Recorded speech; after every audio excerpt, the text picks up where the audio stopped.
अस्सलामुअलैकुम, Galaxy news के साथ मैं हूं सबज भी और आपको अपने डिजिटल चैनल पर खुश आमदीद कहती हूं। नाज़रीन, आज के व्लॉग में बहुत ही अहम 2 से 3 खबरें जो आपके साथ शेयर करेंगे कि अब तक पाकिस्तान में इन 3 सालों से गुज़श्ता 3 सालों में कितने पाकिस्तानी मुल्क छोड़कर बाहर के ममालिक गए हैं रोज़गार के लिए। वैसे उनके बारे में आपको बताएंगे और इसके साथ साथ आर्मी चीफ अमेरिका के दौरे पर हैं और अभी तक वापस नहीं है। जो कहा जा रहा था कि उनका दौरा 4 से 5 रोज़ का होगा, लेकिन उनको गए हुए हफ्ता हो गया, यानी कि वो अतवार के दिन ही गए थे और आज भी अतवार ही है, यानी कि पूरा एक हफ्ता हो चुका है वो अमेरिका में ही है। और उसके अलावा आपको ये भी बताएं कि इलेक्शन कमीशन ऑफ पाकिस्तान की जानिब से इलेक्शन का शेड्यूल जारी कर दिया गया है और इसके साथ साथ ही एक एशिया इलेक्शंस मॉनिटर 2024, यानी कि ये एक दुनिया का मोतबर एक जरीदा है जिसमें इलेक्शंस के हवाले में, खासकर पाकिस्तान के इलेक्शंस के हवाले से बहुत ही वाज़ेह पॉइंट ऑफ व्यू दिया गया है। तो क्या इस जो उन्होंने कहा है कि आइंदा के जो इंतखाबात होंगे उस हवाले से भी आपके बारे में बात करेंगे। और इसके साथ साथ ही दूसरी जानिब आपको ये भी बताएं कि इरफान सिद्दीकी साहब का जिरगा यानी कि सलीम साफ़ी के शो में इंटरव्यू किया गया है और उनके बारे में भी उन्होंने नवाज शरीफ के हवाले से बहुत ही अहम खबर दी है जो आपके साथ इस वीडियो में शेयर करेंगे, तो वीडियो को एंड तक लाजमी देखिएगा। तो सबसे पहले शुरू करते हैं कि आर्मी चीफ अमेरिका के दौरे पर है और इस दौरान इनकी बहुत सारी जो मुलाकातें भी हुई हैं अहम, वहाँ के जो प्रोफेशनल्स एम्प्लॉयज़ हैं वो माशी लिहाज से भी और इनके जो आर्मी के भी लोग हैं वहाँ पर उनके साथ भी हुई हैं। और इसके साथ साथ ही आर्मी चीफ की एक बहुत ही अहम बिजनेस टाइकून जो कि अमेरिका में ही रिहाइश पजीर है, तनवीर अहमद के साथ भी मुलाकात हुई है। और इसके अलावा ये भी सुनने में आ रहा है खबर के मुताबिक कि आइंदा के जो बिजनेस कम्युनिटी है अमेरिका की वो भी पाकिस्तान में इन्वेस्ट करने की ख्वाहिशमंद है। आर्मी चीफ के जाने की वजह से वो इस चीज़ पर पूरे एतमाद हुए हैं कि पाकिस्तान में इन्वेस्टमेंट करनी चाहिए, वहाँ पर भी कारोबार करना चाहिए। और कहा यह जा रहा है कि तनवीर अहमद यानी कि जो अमेरिका के बिजनेस टाइकून हैं तो वो पाकिस्तानी ही, लेकिन उनकी army chief general Syed Asim Munir के साथ मुलाकात हुई है और उन्होंने $9 बिलियन जो है पाकिस्तान में इन्वेस्ट करने की ख्वाहिश का इजहार किया है। और इसके नस्ट यूनिवर्सिटी है उसमें वो इन्वेस्ट करेंगे और आईटी के शोबे को मजीद इन्हेंस करने की भी उनकी कोशिश होगी इस हवाले से। और अब इसके अलावा आप देखते हैं कि आर्मी चीफ साहब जो गए हैं तो मुआशी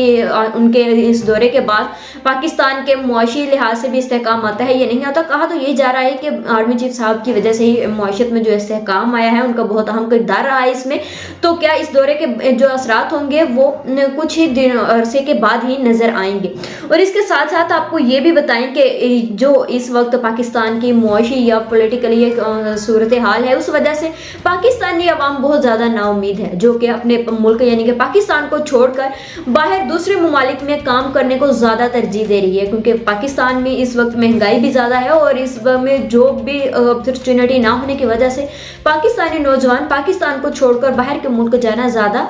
इस चीज़ को अप्रिशिएट किया जा रहा है। जी आपको ये भी बताएं कि 2021 में 2,88,000 यानी कि तकरीबन 3 लाख के करीब जो है वो लोग पाकिस्तान को छोड़कर बाहर के मुल्क गए और 2022 में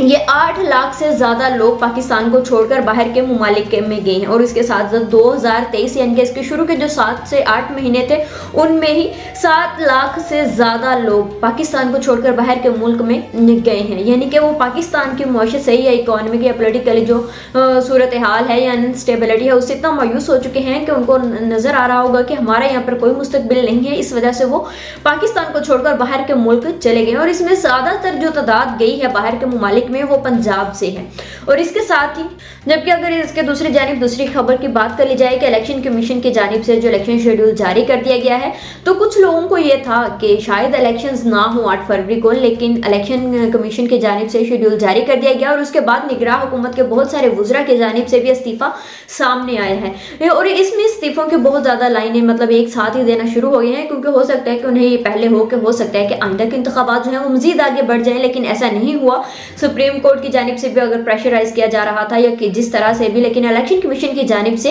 इलेक्शंस का शेड्यूल जारी कर दिया गया और 20 दिसंबर से इसके काम जो है वो शुरू हो जाएगा प्रॉपरली इंतखाबात के हवाले से। और इसके साथ साथ ही जबकि दूसरी जानिब आपको ये भी बताएं कि एशिया इलेक्शंस मॉनिटर्स 2024 यानी कि दुनिया का एक मोतबर अदारा है, जरीदा है, जिसमें उन्होंने वो तमाम दुनिया के जो डेमोक्रेसी और इलेक्शंस के हवाले से अपने एनालिसिस देते हैं। उस हवाले में बांग्लादेश, मालदीव और भारत के बारे में भी बताया जाता है और उसके साथ साथ पाकिस्तान के जो आइंदा के हालात होंगे इलेक्शंस में या डेमोक्रेसी के हवाले से उसको भी एनालाइज किया जाता है, जिसमें उन्होंने ये भी रहा कि आइंदा के जो भारत के आइंदा के इंतखाबात होंगे उसमें मोदी सरकार की जो जमात है वो विन करेगी या वो अक्सरियत के साथ अपनी हुकूमत बनाएगी। लेकिन इसके साथ साथ ही पाकिस्तान पर भी जो उनकी जानिब से उनके इकोनॉमिस्ट जो थे उनके जो तबसरा उन्होंने किया गया है वो बहुत ही हैरानकुन है। उन्होंने कहा, उन्होंने यहाँ पर स्पेशली PMLN यानी कि मुस्लिम लीग नून के जो कायद हैं नवाज शरीफ साहब का नाम लेकर उन्होंने ये बात कही है कि PMLN के जो कायद हैं उनको एस्टेब्लिशमेंट के साथ जो एस्टेब्लिशमेंट जो है वो ज़बरदस्ती या उनके साथ मिलकर आइंदा के जो इंतखाबात होंगे वो उनको जितवाने की कोशिश की जाएगी। और इसके साथ साथ उनका ये भी इकोनॉमिस्ट का खुद का ये कहना है, मतलब कि एशिया इलेक्शंस मॉनिटर जो है उनका उस जरीदे का एनालिसिस में इकोनॉमिस्ट का ये पॉइंट ऑफ व्यू है कि नवाज शरीफ साहब की पॉपुलैरिटी ना होने के बराबर है, जबकि इमरान खान की पॉपुलैरिटी जो है वो ज़्यादा है। लेकिन एस्टेब्लिशमेंट जो है वो नवाज शरीफ साहब के साथ मिलकर इमरान खान साहब को हराने के लिए बहुत धांधली भी करेंगे, यानी कि बहुत ज़्यादा धांधली होने के इम्कान है जो आइंदा के इंतखाबात होंगे 8 फरवरी 2024 में। और इसके साथ साथ ही अब बात करते हैं कि इरफान सिद्दीकी साहब ने जो जिरगा में सलीम साफ़ी साहब को इंटरव्यू दिया है और उसमें जब उनसे सवाल पूछा गया कि नवाज शरीफ साहब जब भी हुकूमत में आते हैं, हुकूमत में आने के बाद वो एंटी स्टैब्लिशमेंट हो जाते हैं, यानी कि वो इक़्तिदार में आने के बाद फौज के खिलाफ क्यों हो जाते हैं। जिस पर इरफान सिद्दीकी की जानिब से इरफान सिद्दीकी के बारे में बताएं कि वो नवाज शरीफ का बहुत करीबी लोगों में से हैं। तो इरफान सिद्दीकी की जानिब से ये कहा गया कि ऐसा बिल्कुल नहीं होगा, यानी कि उन्होंने कहा कि नवाज शरीफ फौज मुखालिफ नहीं है या वो किसी से भी लड़ाई करने में पहल नहीं करते हैं। और इस दफ़ा जो है इरफान सिद्दीकी साहब की जानिब से ये वाज़ेह कहा गया कि आइंदा के इंतखाबात होंगे जब नवाज शरीफ हुकूमत में अगर आते हैं तो वो उनकी जानिब से किसी भी किस्म की कोई भी लड़ाई में पहल नहीं की जाएगी, यानी कि ये किस्म का यकीन दहानी थी। ये भी कहा जा सकता है कि वो नून लीग की जानिब से ये यकीन दहानी करवा रहे हों कि आइंदा जब हुकूमत बनेगी तो नवाज शरीफ साहब जो हुकूमत के खिलाफ नहीं जाएंगे या उनकी जो पॉलिसीज़ वगैरह होंगी उनके खिलाफ नहीं दी जाएंगे। लेकिन अब सवाल ये पैदा होता है कि इनको मतलब कि ये यकीन दहानी करवाने की ज़रूरत क्यों पेश आ गई। हो सकता है कि आइंदा के ये भी बात देखने में आ रही थी कि पिछले दिनों बिलावल भुट्टो साहब जो अपनी तकरीर में ये बातें कहते रहे हैं कि आप एक उस शख्स को दोबारा से लाना चाह रहे हैं हुकूमत में जिसने आपको पहले भी इक़्तिदार में आने के बाद आपके साथ मुहाज़रा शुरू कर दी थी। तो इस वजह से भी हो सकता है कि PMLN की जानिब से ये बयानियां सामने देने की कोशिश की जा रही हो कि आइंदा जब हमारी हुकूमत आएगी तो हम कोई भी एंटी स्टैब्लिशमेंट बयानियां नहीं देंगे, ये फौज के साथ हमारी किसी किस्म की भी कोई भी लड़ाई नहीं होगी। और अगर एक दूसरी जानिब ये भी देखा जाए कि जिस तरह के पाकिस्तान के हालात हैं, ना इकॉनमी स्टेबल है ना पोलिटिकली स्टेबल है और महंगाई जो है वो आसमान को छू रही है, तो ऐसे में